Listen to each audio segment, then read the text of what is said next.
For most of us here in America, 40% of the food we buy is thrown out. If you teach people how to cook using what's left over in your fridge, so you're not throwing food out, that makes this so much more affordable. The claim that I can't do the functional medicine, I can't do the Wahls protocol because I can't go buy everything at Whole Foods. And I'm like, none of my patients bought anything at Whole Foods. We're really an ecosystem, and I ask people to monitor their poops, which is why I have the poop shrine on my shoulder. It's so important that we take care of our poop garden. Mitochondrial function is the big driver in neurodegeneration. In the neurodegeneration is what drives loss of brain volume and fixed disability and high risk of cognitive decline. Thank you, Dr. Wahls, for joining me today to talk about the launch of your new book, The Wahls Protocol. It is a revised edition, and we've discussed before your journey, and I think a lot of people are familiar with your TED Talk that went viral on Mind Your Mitochondria, and your story of how you were able to take diet and lifestyle interventions to really start to treat your secondary progressive multiple sclerosis in a very different light that is more around functional medicine and kind of like this integrative and holistic approach. So for those that are not familiar with your work, can you just give us a little intro and background into your journey and where you're at right now? So I'm a conventional internal medicine physician and was very traditional in my approach. So in 2000, when I was diagnosed with MS, I knew I wanted to treat my disease aggressively. I sought out the best people in the country, took the newest drugs, and still I went relentlessly downhill. I've had a history of trigeminal neuralgia, which are electrical face pains, and I'd had those for 20 years. I was then diagnosed with MS. And despite seeing the best people in the country, I went relentlessly downhill. I discovered the ancestral health movement and the paleo diet. And so after 20 years of being a low-fat vegetarian, I went back to eating meat. Big change, gave up all grains, all legumes, all dairy. And as I said, went back to eating meat. I continued to decline. I kept taking more aggressive drugs. I started reading the basic science, experimenting, adding supplements, which I could tell were helping my fatigue. And the speed of my decline was slowing, so I'm very grateful. By the summer of 2007, I am so weak I cannot sit up in a regular chair as I am now. I'm beginning to have brain fog, and my trigeminal neuralgia is much more severe. Now, fortunately, I discovered the Institute for Functional Medicine. I take their courses on neuroprotection, and I'm integrating what I'm reading in the basic science, evolutionary biology, ancestral health, functional medicine. And I decided to focus on creating health in my mitochondria, and I redesigned my paleo diet in a very specific way to maximize the nutrients I had been taking in supplement form. And I did all this not to get better, Tyler, because I knew that I could not get better with progressive MS. I was doing all this to stop my decline, or at least slow it. But to my amazement, my pain was gone in 3 months. My brain fog was gone.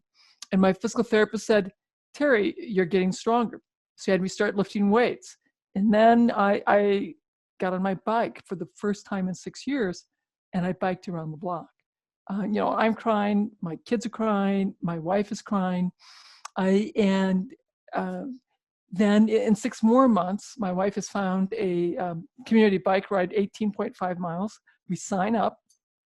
And again, I finished that bike ride. And once again, my kids are crying, my wife is crying, I'm crying. And it's very clear to me that the conventional understanding of multiple sclerosis is incomplete. And this leads me to radically change the way I practice medicine. And it would ultimately lead to an entirely new direction in terms of the research that I do. Amazing. That's an amazing story, and such a testament to that message of, if you really remove those offending factors and give the body what it needs, that you really put your body in this position to heal, and using a very systematic approach in how you approach that, with food being foundational. I am curious, with that research, what are some of those advancements, and where are you guys at now with that research? I know the last time we talked years ago. Well, what is so exciting, Tyler, is when I started doing my research, dietary interventions and lifestyle for MS, that was it. I was the only one. So that was 2010. Since then, there are now 13 dietary food-based intervention studies for MS. And I'm principal investigator in 5 of those studies. So this has become a much more embraced and supported area of research. And we have many more dietary studies underway. Hugely exciting. Awesome. I've been talking about the issue of leaky gut in the setting of autoimmunity and multiple sclerosis. That's now, at least in the research world, very much an accepted fact that autoimmune patients and MS patients have a different gut microbiome as compared to healthy individuals, age-matched controls, and that we have a leaky gut, that's part of the issue, and that we have this systemic inflammation that then crosses the blood-brain barrier and activates my microglia and sends my microglia into sort of this tizzy that revs up the inflammation molecules, that damages the myelin, damages the synapses, and that's deeply tied to the level of inflammation that's perceived in my gut. So this gut immune brain connection, again, the basic scientists are embracing that, and that's been much more consistently proven. Hang on, one other area that is now consistently accepted is that mitochondrial function is the big driver in neurodegeneration. In the neurodegeneration is what drives loss of brain volume and fixed disability and high risk of cognitive decline. And of course, none of these disease-modifying drugs that are really very potent at turning off inflammation do much to support the mitochondria. Yeah, and so I had 2 parts to that I wanted to ask you. Yes. And so it sounds like when we talk about the Wahls protocol, which we'll get into in a few minutes, but you talked about mitochondria, you talked about the gut microbiome and how that's impacting the nervous system and the brain and the gut-brain connection via the gut-brain axis. What are kind of some of those pillars that you're focusing on in terms of diet? I'm sure there's certain nutrients that impact and benefit the mitochondria. But also, like, what, for those that aren't familiar, like, what also impacts the mitochondria in a negative way? Are we talking about underlying chronic infections that have been unresolved? Are we talking about like heavy metals, herbicides, and pesticides exposures? Can you expand on that? All right. So first of all, touch on the mitochondria. The mitochondria are really ancient bacteria that got engulfed by bigger bacteria about 1.5 billion years ago. And the symbiotic organism thrived and would, over millions and billions and trillions of generations, become animals and then primates, and of course, eventually us. These mitochondria are key for generating the energy that cell will use, whether it's in the pancreas, in the liver, in the brain, the heart, the eye. And we want those mitochondria to really flourish. We know that some of the nutrients that the mitochondria need will be fats. If you think back to the basic biology class, the mitochondria is a little oval with a lot of squiggles inside. Those squiggles are membranes, and the membranes are made out of fats. So fat turns out to be really important for mitochondrial health. We also know that the B vitamins are important, as are minerals such as zinc and magnesium. Selenium would be really helpful. Manganese would be really helpful. And then lipoic acid, carnitine, creatine can be helpful. The mitochondria can be poisoned, and they can be poisoned by a lot of the insecticides and pesticides that have been developed. And these actually originally originated as biological warfare agents that got tweaked further to make them into pesticides, insecticides, et cetera. And part of how they're effective is that they interfere with some of the processes in our mitochondria. So that can be huge. If you have poisonous metals, these toxic metals, they interfere and substitute for some of the minerals that we need in the mitochondrial function. And so if you're mineral depleted and these toxic metals are around, you're very, very vulnerable to having trouble with your mitochondria. And another thing that can be a problem is depending on infections. Sometimes infections specifically interfere with the mitochondria, although it may be the prolonged antibiotic use that can interfere with the mitochondria. Because remember, antibiotics are antibacterial, and our mitochondria are really ancient bacteria, so there's some cross damage there. Interesting. So it's a multifactorial approach. It sounds like Yes, there's, yes. micronutrient deficiencies. There's also environmental factors. There's also pharmaceuticals that are being used that are toxic to the mitochondria. So it's multifactorial. And if the mitochondria are central in neurodegenerative disease and supporting that, how does the Wahls protocol go about supporting the mitochondria? What nutrients, what kind of lifestyle interventions, and how do you talk about this in your new upcoming revised copy of the Wahls protocol? So the nutrients that we identified, it's about 36 now that we track. And that's based on some basic science research, on some really classic articles about the micronutrient needs for brain and spinal cord, and as well as retina.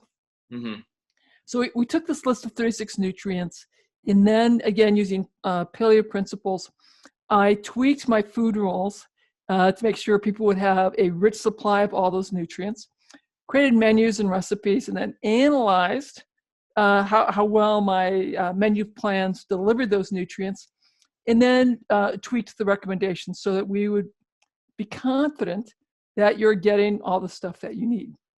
Getting all the different micronutrients. And when we look at nutrient studies, when you look at them epidemiologically, in terms of your health, and we analyze the diets, then we can see that these nutrients are really, really helpful. But if I do a supplement study based on nutrients, nearly always the supplement study falls flat because food is vastly more complex than a particular nutrient. Yeah. If I give, let's say, lots of vitamin D, if you have a vitamin D level that's high, you're much lower rate of mental health issues, autoimmune issues, cancers, heart disease. But if I give you vitamin D supplements, it doesn't have nearly the big impact. And part of it is that, vitamin D depends on your vitamin A level, your vitamin K level, your calcium, your magnesium, your gravity, your forces. And it's that complicated interaction of all those factors that determine the impact of that vitamin D level. So it's helpful to use those nutrient studies to help you design a food plan, an eating plan that's rich in all these micronutrients that are important for brain health, as opposed to saying, I'm going to give you 27 supplements. Yeah, which can be overwhelming and also cost prohibitory too when you're thinking about how you want to make this more approachable to the majority at large. And that, absolutely. I've been committed to that because at the VA, where my clinical practice was for nearly 20 years, we saw people living on food stamps, on fixed incomes, disabled, and I taught these concepts in my lifestyle clinic to people living on food stamps, very limited economic resources. We taught them how to cook, how to shop, and we had remarkable transformative results. Using food that you could get in small rural grocery stores in Iowa. So absolutely, this can be done. Awesome. I love hearing that. What are some of these foods? Can you talk about what are some of these foods you're implementing? And then also with the Wahls protocol, are you also studying how other diseases or autoimmune diseases can be, improved through the Wahls protocol? So first we'll talk about the foods. We're taking out foods that are really inflammatory. So gluten, gluten grains, wheat, rye, barley, and dairy, milk, cheese, etc. Also take out eggs, and sugar, a lot of processed foods. In its place are a lot of vegetables, particularly non-starchy vegetables, like greens, big salads, cooked greens, parsley, cilantro, a lot of cabbage, onion, mushroom family vegetables, a lot of deeply pigmented stuff like carrots, beets, berries. And then we talk about meat, although I do have vegetarian and vegan options as well. Okay. And that is sometimes something that we teach as a way of making this more affordable. Is it challenging to do on a vegan or vegetarian diet, or it's? It is challenging, but it's certainly possible. Because I do recognize that there are people who are vegan and vegetarian for their deeply held spiritual beliefs. And so we honor that, but we teach them how to do that safely for the optimal effect.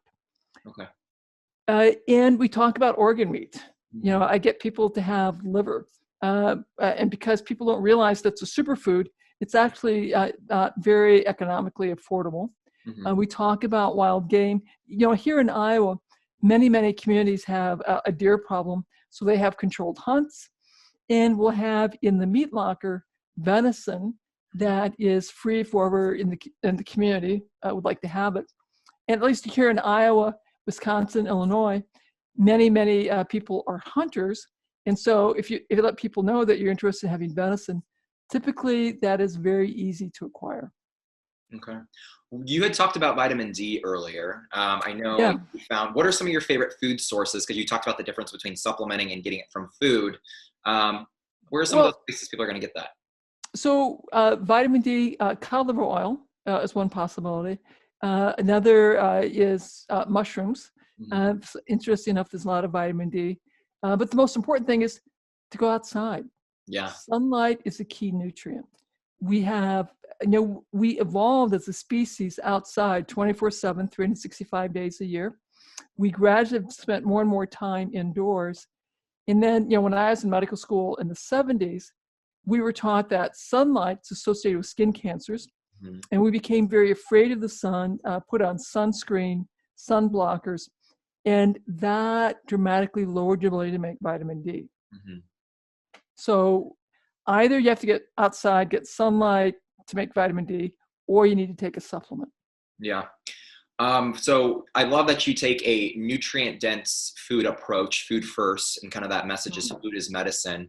And when you're talking about the mushrooms, you're talking about the berries, you're talking about the organ meats, it sounds like a lot of these vitamins, these fat-soluble vitamins are beneficial for mitochondria. And it also sounds like there's this role with the polyphenols and the fiber to support the gut microbiome. Is that the intention, or what is kind of like that frame structure for foods? The intention is to create a diet that is nutrient dense, that's based on local foods that will provide the lion's share of the nutrients that your mitochondria need, your brain needs, your retina needs as well. I do talk about some testing to identify what specifically you may need. So we talk about making sure we know what your homocysteine is, know what your vitamin D level is. Ideally, that we monitor your lipids so we can sort out which fats are best for you. And I also like to have a good sense of what your hemoglobin A1C is. So we have a sense of how thoughtful we have to be about going lower carb, be sure that your insulin is at the appropriate level for you. Yeah, because if that insulin is higher, it's going to drive more an inflammatory process. Is that right? Right. It drives inflammation, and it dramatically increases your risk of cognitive decline, of dementia. And with any serious autoimmune problem that involves the brain, you're at markedly higher risk for early cognitive decline and early dementias. Can you speak a little bit more to that? So many people in this country are pre-diabetic or not, and don't even know it, or they're type 2 diabetic. What is the role with insulin and blood sugar and cognitive decline? So there are millions and millions of young people, including our children, that have insulin resistance, fatty liver, and on the brain, that means that you cannot clear amyloid nearly as well. These are the proteins that we know as they elevate in the brain, increase the risk of cognitive decline and dementia. It will also increase the risk of inflammation in your blood vessels. It will increase the risk of inflammation and damage to your liver. So you want to know what your blood sugar is. You want to know, are you responsive to insulin? Because part of what happens is if we eat a high carb diet, we drive insulin production, and your insulin levels get higher and higher and higher. You're still controlling your blood sugar, but as the insulin level gets higher and higher to control that blood sugar, eventually it can't control it, and now your blood sugars are continuously elevated. And the insulin level is higher in the brain. You have more insulin resistance. you can't clear the amyloid, and now you're going to be at markedly higher risk for cognitive decline. Mm. But what's exciting, Tyler, is that there's a lot more research and recognition that there's this diet and lifestyle things that we can do that will dramatically lower your risk of early cognitive decline and dementia. Amazing. So really we have a lot of control around that. So there's a genetic component to it as well, but that's kind of just, it loads that gun. But then there's all these other factors that influence that. You know, I'd say that the genetics are probably about 5% of the risk of cognitive decline. Okay. And for the vast majority of individuals, it's our dietary choice, our tobacco status, our physical activity levels that account for the risk of cognitive decline. Mm. So a lot of people are asking me, they're like, Tyler, I have blood sugar dysregulation or I have diabetes. What kind of dietary approach should I follow to help get that blood sugar back in control? You mentioned that there's a lot we can do with diet. What is kind of that approach that you take? Well, you know, I put people on basically my level 1 of my diet. I have them get rid of the sugar, and then switch to gluten-free grains and reduce that to no more than 1 serving a day of a gluten-free grain or a starch of any type or a legume. And then more non-starchy vegetables, a protein that source that they, and that's slightly different recommendations for vegetarian and for meat eaters. And I want them to have plenty of healthy fats. Olive oil, cold olive oil is really fabulous. Ghee or clarified butter is fine. And then we assess their response. In my lifestyle clinic at the VA, it was very typical. I'd start people on this diet, and that we would see their blood pressure steadily improving, the blood sugar coming down, and very, very commonly, if you were overweight, the weight just started melting away without being hungry. Now, okay, so with these research studies that you're doing, a lot of this is in multiple sclerosis patients, those are MS, but have you seen, so with this intervention, have these, you know, crossed over to people with other diseases or other autoimmune diseases? Can you speak to that? So again, in my VA clinic, we had the therapeutic lifestyle clinic, and we saw people with chronic pain and chronic medical problems who their current physician really couldn't manage well. And so they'd get referred into us. We're not using drugs. We're just using diet and lifestyle. And we had marvelous results. Things like rheumatoid arthritis, systemic lupus, psoriatic arthritis, Behçet's, myasthenia gravis, people with chronic pain due to polyneuropathies, phantom leg pain or arm pain after an amputation, chronic headaches after traumatic brain injury, anxiety, depression, bipolar, and even PTSD. Wow. As we reduce the inflammation because we improve the quality of their diet, got them on a daily stress-reducing practice, and often it's very simple. It's just having them get a step counter and begin keeping track of how many steps they had every day. People steadily made forward progress. It was, you know, the other key tool that we had support groups. People came in once a month to be part of a support group meeting to talk about these changes. Mm-hmm. What have you found is the biggest hurdle for a lot of people that are looking to implement this approach? And maybe you can speak about it from your perspective as well when you were going through this journey. Is it financial barriers? Is it the motivation? Is it having a support group? And how do you guys accommodate for that? Yeah, you know, the biggest challenge is that our brain is wired for pleasure. Mm-hmm. We're wired to like sugar, salt, fat, and sex. And so we're asking people to give up things that are very, very pleasurable for today for a theoretic benefit for tomorrow. And that goes against our brain's wiring. Mm-hmm.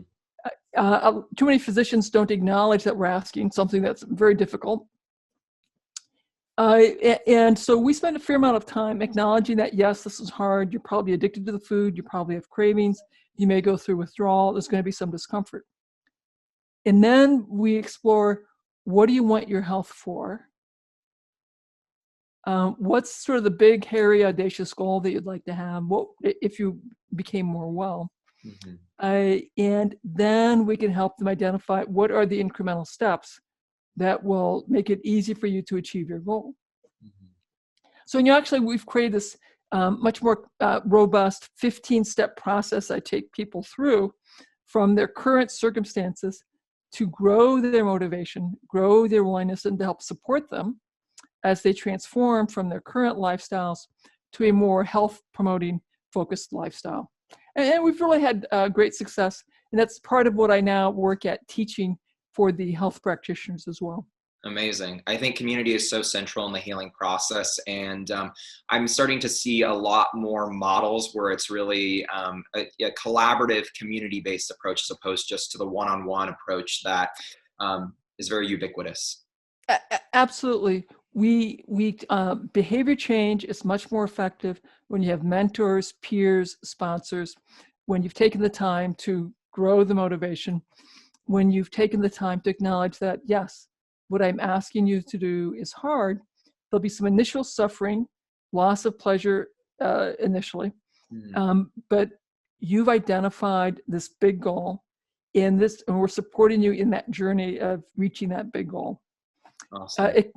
Yeah, but we've had really remarkable success. It's so much fun to see people go from patient to mentor and sponsor for other patients. Yeah, absolutely. Do you feel that seeing all of this before your eyes and like the impact that your work has done on so many people, that that has been instrumental in your own healing process and staying motivated to keep pushing Yeah, out? as I look back on my own healing journey, as I was declining, more and more difficulty with pain, more and more difficulty moving around. One of the things my partners did was had me write a case up for the medical students where I talked about my initial diagnosis and the evaluation, and I ended up giving a lecture to the students about what it was like to go through being diagnosed and having to reimagine my life as a progressively more disabled individual. Now, at that point, Tyler, there was still no hope of recovery. I was still going steadily downhill, Mhm. but I was giving back to my tribe, medical tribe, by teaching medical students how to be more empathic physicians. And I Mhm. think that I look back at that as one of my very key healing points. And then about 4 years into this, I started recovering. And so, of course, that lecture became a radically different lecture. Yeah. You know, I see with autoimmune people with autoimmune disease, maybe neurodegenerative diseases. I mean, there's this big picture of depression, mood issues, and just this feeling of feeling defeated. Can you speak to Oh, how yeah. you approach that? And even like, is there the connection with the gut microbiome? I mean, I know you talked about leaky Yeah. gut, but can you speak to that a little bit more? So when your microglia are activated in your brain, that releases a lot of cytokines and changes that we recognize now are driving the inflammation, appear to be driving anxiety, driving depression. So it's really very biologic. Mhm. There's also more evidence that your microbiome manufactures a lot of neurotransmitters that get crossed into a blood-brain barrier that also drive your mood Mhm. to more anxiety or more depression. So they're utterly, and very closely linked. Mhm. Therefore, changing your diet, changing your lifestyle can help with the neurotransmitters made in your gut and can quiet that microglia activation and can shift you from inflammatory in your brain to repairing the myelin, repairing the synapses in a much more healing signal from the brain. So that starts with healing the gut and nurturing and catering to the gut microbiome. Is that right? Absolutely. And so for people that are not familiar and kind of like how do you nurture the gut? Everyone's talking about gut health and like healthy gut, but Yeah. I think everyone's aware of how, I mean, I think we're quick to just jump to different nutraceuticals and supplements, but realizing that diet is foundational. Can you speak a little bit on how the Wahls protocol is tailored to that and like what kind of foods are going to be nurturing that gut Yeah. microbiome? So when people first come into the program, I really like to have them stress a lot of soups, a lot of broths. We have recipes for making your own bone broth.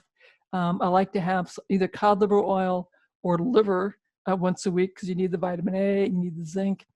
And occasionally I may add additional glutamine But again, I'm much more impressed with using a lot of soups, a lot of broths to heal that gut.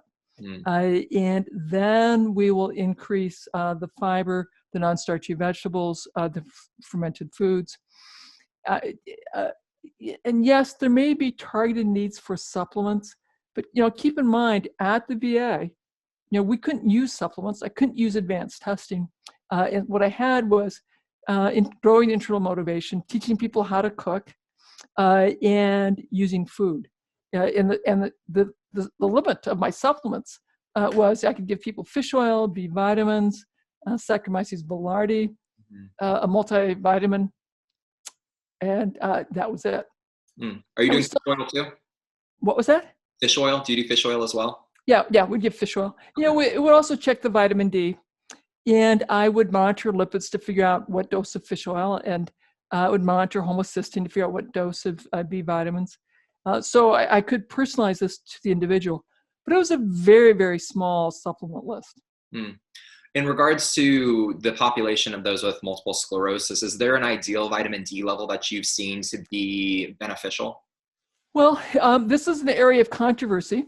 We know epidemiologically, if your vitamin D level is near the top of the reference range, you are the least likely to have any trouble with relapses or progression, and you'll have the best volume protection.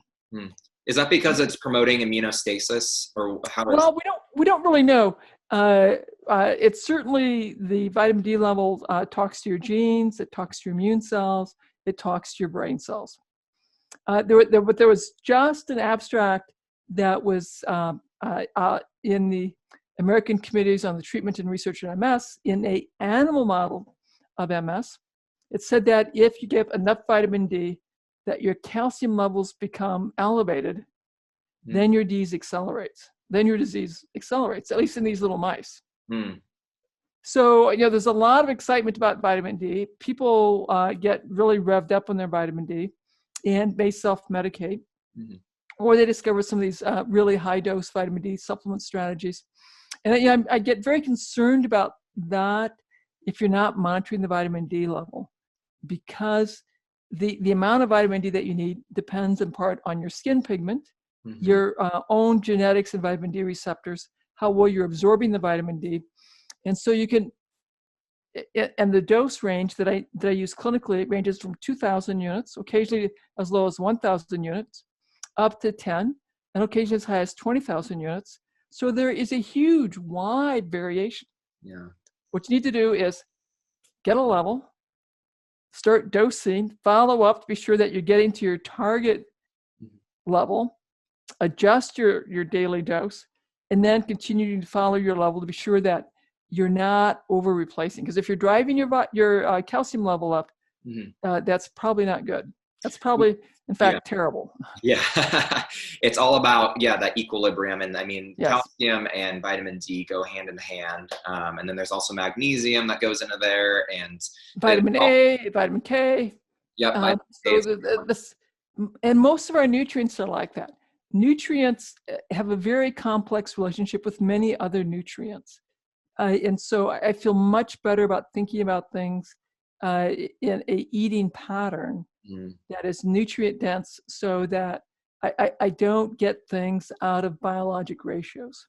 Yes, I totally agree with you. And I always think of food as a package and food synergy, and how everything is working together to support and optimize the Absolutely. And how that's even impacting the gut microbiome when we think about polyphenols and antioxidants and all the phytochemicals. We are really an ecosystem. We depend on these microbes to help us digest our food, make B vitamins, make a wide variety of chemicals from the food we eat that get into our bloodstream. And some of these chemicals are things and processes that you and I can no longer do because there's a genetic mutation in an ancestral mother thousands of generations ago, but her bacteria could still do that step. So it was at that moment that genes got exported from our ancestral mother's DNA into our microbial DNA, which is why we're really an ecosystem. And I ask people to monitor their poops, which is why I have the poop shrine I behind love my it. shoulder. It's so important that we take care of our poop garden. Yeah, regular bowel movements. And I think it gets a little, some people think it's taboo to talk about it, but it's so important to have, daily bowel movements every day. And for some people, they're going days, if not sometimes a week without having a bowel movement. Yes. So how to Yes. optimize that and look at those underlying root causes if there are any. Yeah, and I do acknowledge that many people with neurologic disorders have difficulty with sphincter control. And so if the poop gets too soft, now they begin to have problems with fecal accidents and the poop getting into their pants. And so my advice is really very simple. I want you to have soft, easily passed, easily controlled bowel movements every day, preferably 2 to 3 times a day. If they're escaping getting into your pants, we have to back off on the fiber and the fermented foods. Yeah. If they're rocks, we need more fiber and more fermented food. Yes. So you talk about fiber and you talk about fermented foods. We talked about those soups and easy digestible foods, bone broth, stuff like that, how it's all nurturing the gut microbiome. I did want to shift gears a little bit and just bring up, everyone's talking about now the carnivore diet. It's really trending, and you have all Yeah. anecdotal, So stories yes, about how it's reversing autoimmune. So what do you think about that? And I would love to talk a lot about that a little bit. yeah. I've had several conversations with them. I've been on their podcast, and I think there's a lot of stuff to investigate. Mm-hmm. I want them to have some case series. I want them to have a cross-sectional analysis of who's doing this. I want them to have a cross-sectional analysis of the diet quality that people find the carnivore diet. So we know about the safety and the risks.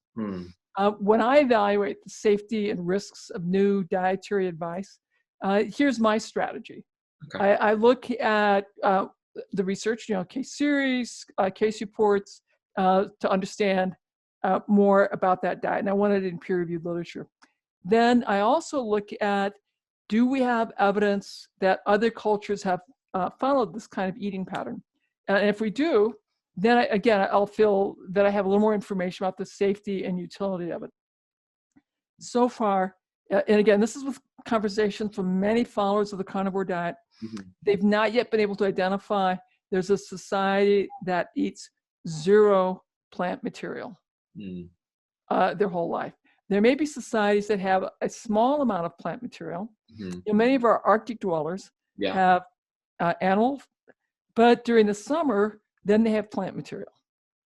And so I think culturally, I can agree that my ancestors, the Brunhildes and Beowulf, thousands of generations ago, probably, during the winter, you either starved and had to live off your fat, or you had successful hunts. Now you had a high protein diet, probably no plants.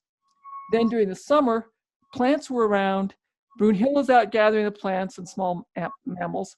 Beowulf is out getting the big animals. And now I'm having a combination of plants and animals. And my ancestors figured out which plants were really healing.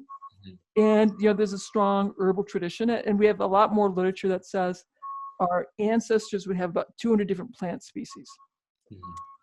It may be that for some individuals, however, there is a big health benefit. And certainly that's what's being reported in the carnivore diet. Also being reported is that for some of these individuals, their symptoms go away, they're doing remarkably better, but they can't figure out how to reintroduce plants back into the diet. So I don't know that we understand what's happening physiologically, what the long-term risk is, who would most benefit.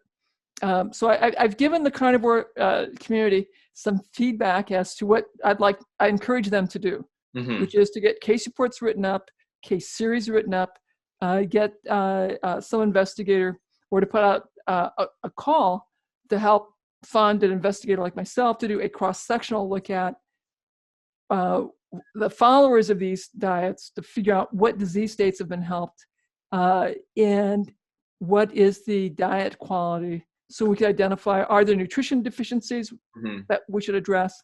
Are there risks of toxicities because they're over the upper limit? I've convinced them, I think, to back off on their liver recommendations.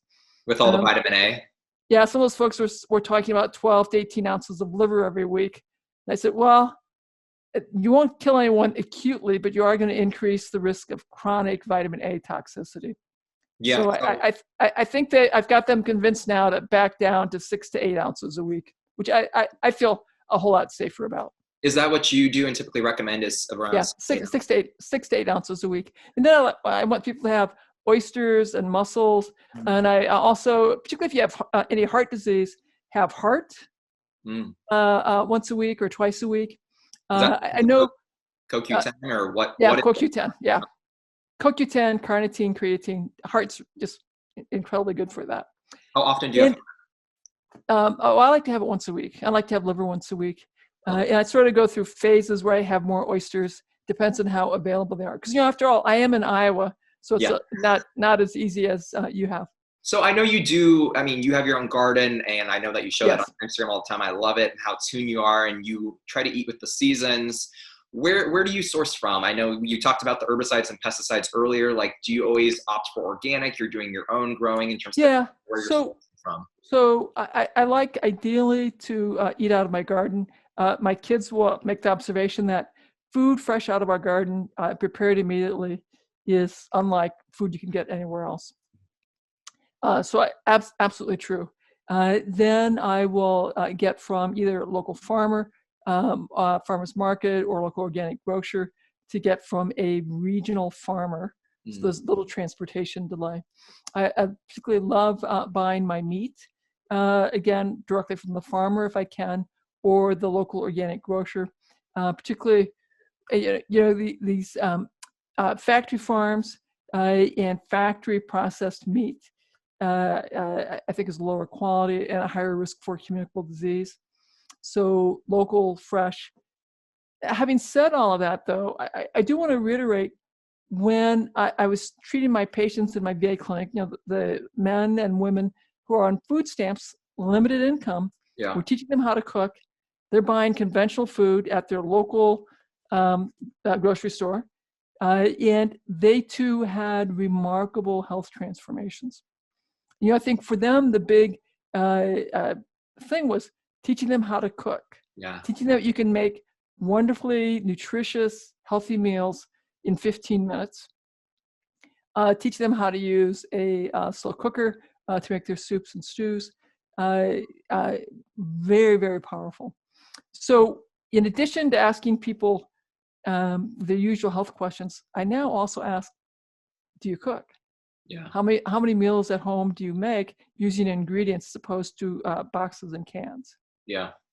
Oh, I really believe that we are so divorced from our connection with our food, where it's coming from, sourcing, and actually getting in the kitchen and cooking for ourselves, that I think it is one of the most powerful tools that when you actually learn how to cook, like that is one of those things that is going to influence and cultivate health and wellness, and how we can empower people to really just get back in the kitchen and feel comfortable in there, when we've really gotten that taken away from us in a way of just not feeling comfortable in the kitchen and relying on a lot of these convenience foods. So what's the approach that you take with people in terms of cooking? Oh, we teach them. So one of the first things we do is when I have my introductory class, we have food samples. So we'll have green smoothies and we have cooked greens, because a lot of people don't know how to get greens into their diet. Mm-hmm. So when they realize that a green smoothie can be delicious, so I use the parsley green grape smoothie. And they're like, oh my God, this looks yummy. My kids would love it. And then we also do cooked greens, and I have the meat eaters version and the vegetarian version of cooked greens. And so people realize that cooked greens can be delicious. In fact, they're my kids' favorite vegetable. Then when we get people fired up that they want to work with us and be part of my therapeutic lifestyle clinic, then we have the intake and the group support classes. And we also have skills classes. Then these skills classes, we would teach cooking. We'd teach, again, cooking vegetables, cooking within 15 minutes. We would also talk about shopping skills, making a menu and a shopping list. Help people understand that your food budget is really everything you put in your mouth. It's the alcohol, the tobacco, the energy drinks, the fancy coffees, and so that, and your fast food. Because if you don't get people to understand that your food budget is all of that, they're in shock when they go to the grocery store and buy food. Mm-hmm. You also have to teach them how to use all the food and not have it go to waste. Kind of like that snout to tail approach and using all the trimmings and ends and how you can make food out of that. And you plan for leftovers, Mm-hmm. so you could reimagine the leftovers, and you get them all consumed, so that, because for most of us here in America, 40% of the food we buy is thrown out. Mm. If you teach people how to cook using what's left over in your fridge, so you're not throwing food out, that makes this so much more affordable. You know, and again, I'm very committed, because of my experience with my veterans, is to teach people how to make this affordable. Mm. The claim that I can't do the functional medicine, I can't do the Wahls protocol because I can't go buy everything at Whole Foods. And I'm like, none of my patients bought anything at Whole Foods. Is there a Whole Foods in Iowa City? No. There isn't. Okay. I was no. In a small town Iowa, there is no Whole Foods. You're thrilled to have a grocery store, tiny little grocery store. Well, you make it work, which is great, because I think a lot of people think that they need access to a Whole Foods and that everything needs to be organic or of this higher quality in order to make it work. But correct. Your work has shown that you get those benefits with just using Whole Foods. You start where people are at. And I do acknowledge that if you can afford it, get the highest quality food that you can, go organic if you can, go regenerative farming if you can. And it's also very interesting, Tyler, that as people work with this over the next 6 months, by the end of the 6 months, they have often figured out, while living on food stamps, how to get more and more of their food organically. My vets taught me that they'd go to the farmer's market, figure out who's selling organic, and go up to that farmer and say, okay, now at the end of the market, if I come by and buy everything that's left, what's the best price you can give me? And so they learned how to negotiate. Good. I love that. Is in your new updated book, are you still recommending the 3 cups of green, sulfur, and color? Yeah. So we talked about exactly 3, and that's the starting point. And you have to assess how you respond to that. Some people may discover that they can't tolerate onions as well. Maybe they have more mushrooms, or they can't tolerate the garlic, but they do well with the cabbage family. So I start with level 1 and then titrate according to the person's response. And with most of these foods, are you cooking them? Have you found people digest them better when they're cooked as opposed to doing a lot more raw? Well, so in fact, yes, we will digest things more if they're cooked because the cell wall's broken down. But again, I personalize this. I talk about that in the book. I have you look at your poop. Are you pooping snakes? Then your ratio of raw to cooked and fermented is perfect. If you're pooping pudding, you need less raw, less fermented, more cooked. If you're pooping rocks, you need less cooked, more raw, and more fermented. Love that. I mean, your poop can tell you a lot. And so it's important that we are tuning into that, because it can really be an indicator and a window to what is happening inside our digestion. Yeah, think of it as you're looking at your garden. When I look at my garden, are there a lot of weeds? If there are a lot of weeds, I have to do some weeding and then put in some mulch. Your poop is telling you the status of your gut garden. Yep. And do you have to do some weeding? Do you have to add more fertilizer towards your good microbiome? Yeah. So we've talked a lot about food and food being foundational in the Wahls protocol and how to really support the body. But I know that you do a lot of other things with biking and surfing. Can you speak to some of those other modalities that you utilize to really help you? Well, so we spent some time talking about how to grow your motivation, understanding your purpose and your why. I think that's foundational. We also talk about things like the various ways of stress reduction, the power of light and dark. We talk about hormesis. Hormesis is the practice of having some intermittent mild stress followed by a rest and recovery period. And you can do that with hot, with cold, with exercise, with eating, and then calorie restriction or fasting. In that this hormesis is incredibly good for tuning up your cells, tuning up your mitochondria. It's incredibly good for making my cells their most efficient and literally youthening me. So I also talk about exercise, neuro rehabilitation, and how to grow more emotional resilience and metabolic resilience. Amazing. I wanted to touch on that. Fasting, it's, trending at all times right now. Everyone's talking about intermittent fasting, prolonged fasting.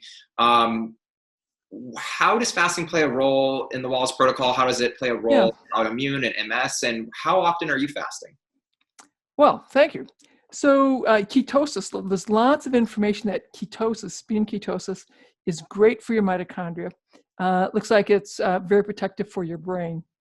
However, there's also some evidence that really high-fat diets may be a problem. It may drive your cholesterol through the roof, and it also sends some signals to your body and your cells that I'm starving for nutrition.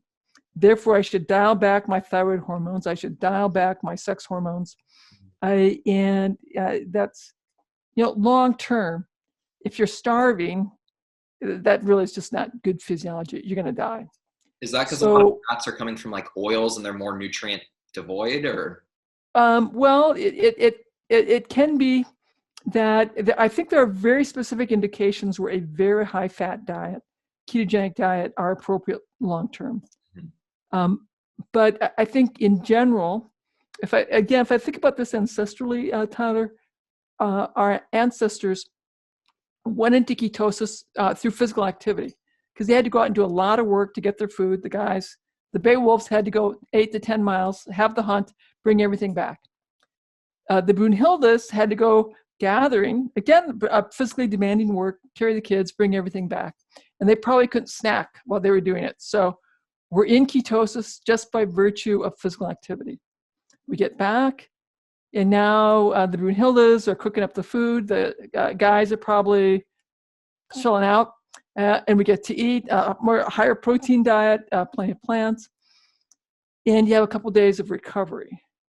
You run out of food, and you have to go back out to the hunt. And so our ancestors had this hormetic stress of ketosis on the basis of either absence of food or physical activity, followed by a refeed, rest, and then the cycle goes over. So physiologically, historically, this is there's a lot of historical evidence that this is what we've done for millions of years. When we look at it from a basic science standpoint, we see this cycle between ketosis and the fed state. It really turns on a lot of very helpful cellular adaptations in the brain, in the heart, in the liver, in the pancreas, in the kidneys, in the blood vessels, and in our fat cells. It is fabulously good for us. So my preference is that we cycle through ketosis and out of ketosis. And we can do that either by the seasons, because after all, our ancestors had winter. Yeah. And so they were going to be in a lot of ketosis during winter, or had to have their hunt and refeeding cycles and did it episodically. So you could either do this through a time restriction, which is what I tend to do. I will have one meal a day.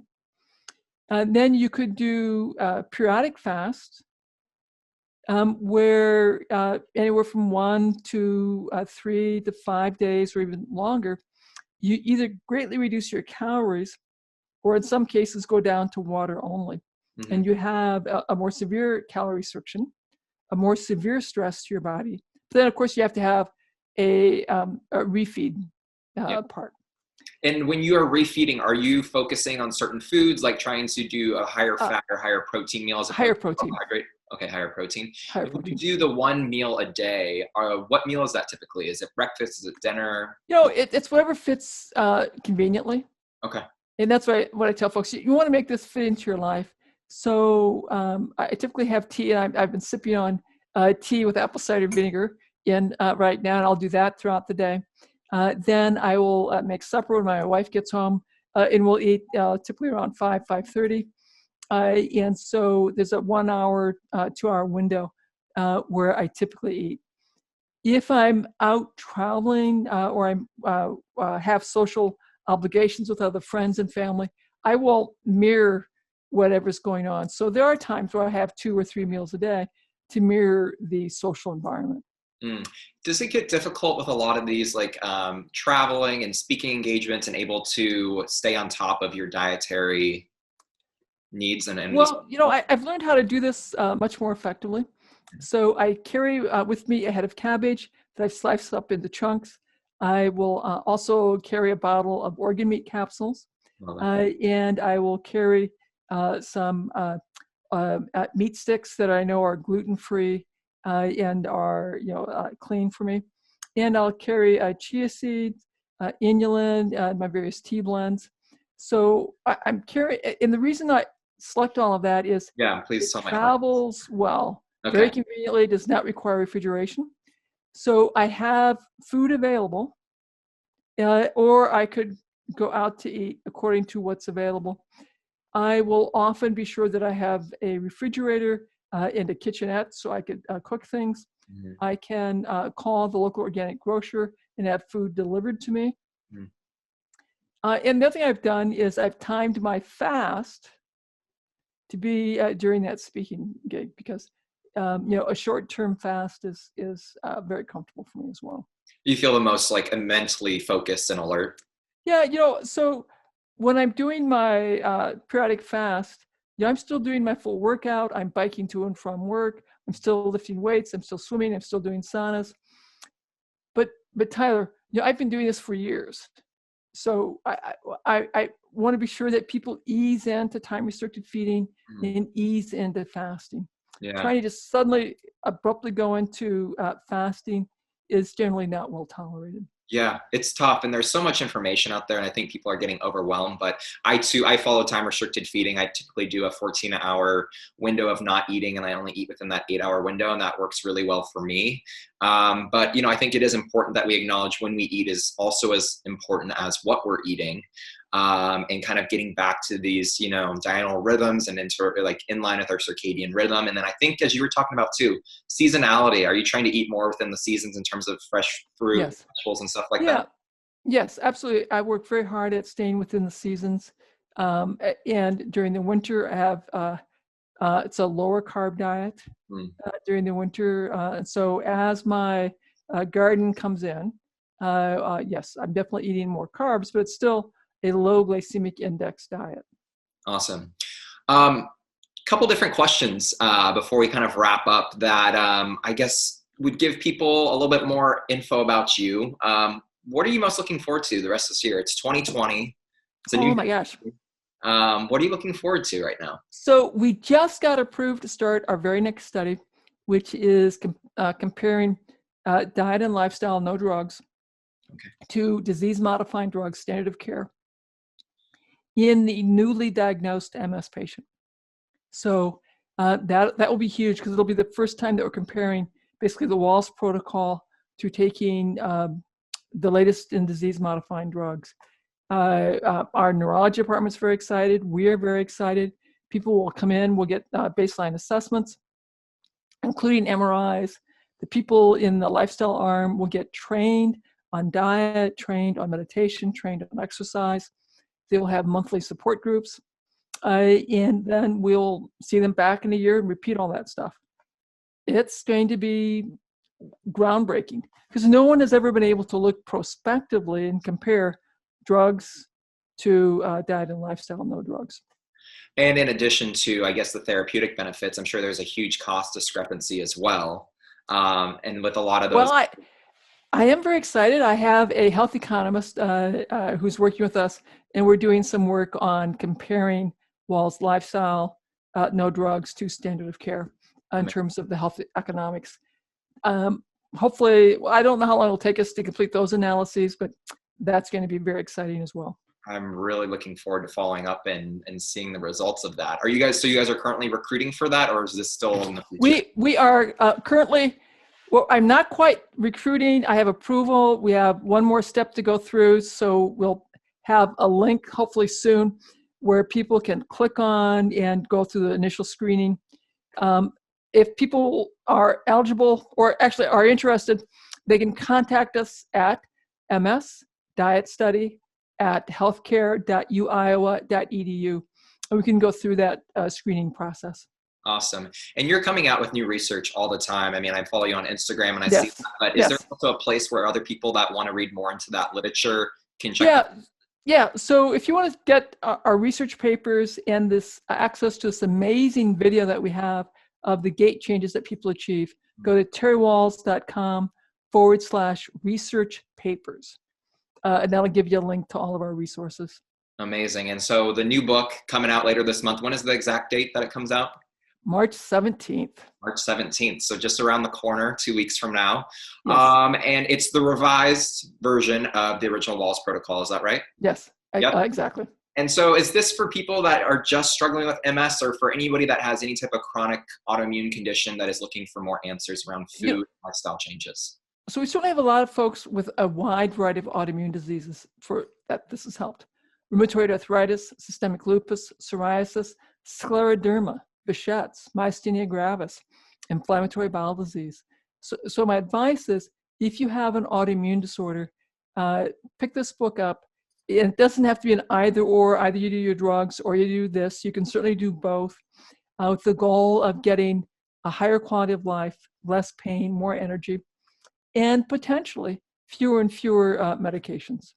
It's also been really great for people with weight issues, with diabetes, obesity, and those who are having some issues with brain fog or chronic pain. Amazing. So really, I mean, just it can touch so many people and really is applicable to many different people, regardless of, what is the autoimmune condition that you deal with. And so I encourage people to check it out. And then the last question I had for you is, from your perspective, you've been through a lot on this healing journey. Mm-hmm. And, you've seen the improvements not only in yourself, but in other people that have implemented the Wahls protocol. For somebody that maybe hasn't made that leap yet, they haven't made that jump yet, they're struggling, what would that advice be that you would give to them? That is a little bit more kind of coming from the heart, for somebody that's struggling and kind of just needs a little bit more guidance. What do you want your health for? I want you to think deeply about some questions that we ask is there something or someone you care so deeply about that if they were asleep in a burning building, you would be willing to go in that burning house to wake them and bring them out? And that often gives people a lot of clarity as to what matters to them. Then we work to help them work step by step to identify what health behaviors can we work on to help them address their personal mission, what really matters deeply to them. I love that. And I think it's really kind of finding out what motivates them. Why do you really want to get better? Because when it comes from that aspect of internal motivation, I think it's a lot stronger. Right. None of us change our behavior just because you told me to change my behavior. The only reason I ever changed my behavior is because I made the decision that it was worth it to me to make this change. And so we have to help people figure out, why might it be worth it to them? Amazing. So you guys heard it. Check out the Wahls protocol. And if people wanted to connect more with you, Terry, where is the best place for them to find you? Yeah, terrywahls.com, Terry, Wahls, WAHLS.com.